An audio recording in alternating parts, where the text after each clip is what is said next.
For the second time in 4 years, people in the regional municipality of Wood Buffalo are facing an evacuation. In 2016, it was a devastating wildfire.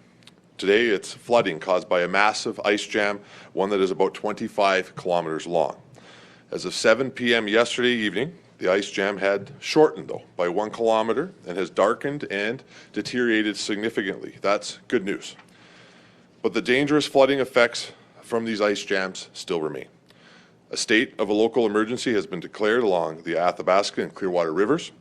This applies to all of Fort McMurray, Draper, the lower town sites, and Clearwater areas. Further to the west, a 38-kilometer ice jam on the Peace River also threatens Fort Vermilion, Lacrete, and other communities in Mackenzie County. This is a serious situation. Ice jam floods are very unpredictable, and conditions can change quickly with little warning. There is no reasonable engineering solution to unlock the ice jams at this point. We have to rely on warm weather to soften the ice. To protect people in the path of the ice and flood, mandatory and voluntary evacuation orders are in place for multiple communities. We know there are more than 13,000 Albertans away from their homes right now. Wood Buffalo, Mackenzie County, and the Alberta government are coordinating our efforts to make this evacuation as easy as possible on families. If you're in Fort McMurray and under evacuation order, you should proceed to the drive-through registration center at the Oil Sands Discovery Center only if you require accommodation or other supports. And if you're in Fort Vermilion, you're asked to call the reception center at 780-927-3718. Both the mayor and the Reeve are on this call and will be able to provide more information for evacuees and others affected in a few minutes. We're also taking every measure to protect both evacuees and personnel from the pandemic. People have had to stay home, of course, because of COVID-19, and now we are telling people to leave their homes to stay safe from flood waters. This can be scary. To everyone affected by the ice jams, your health and safety and that of your families is the most important thing to all of us.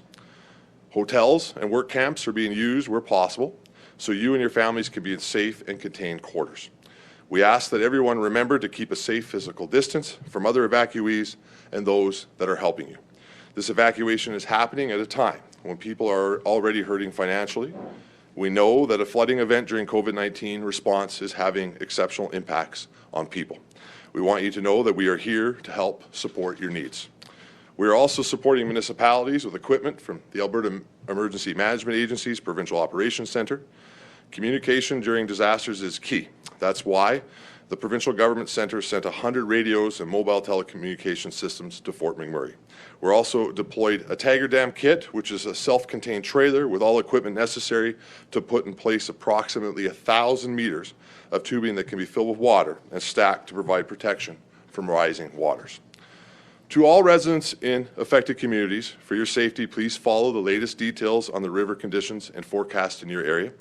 Please follow directions, and if you're being evacuated, cooperate with officials who are moving you to safe alternative accommodations. If you haven't done so already, please download the Alberta Emergency Alert app to keep informed. We know this is a frightening time for people having to leave their homes. We are doing everything possible to protect you, your loved ones, and your property. A theme throughout every emergency in Alberta that we have ever faced in our province is we are in it together, we will work together, we are resilient people, and we stand by our neighbours.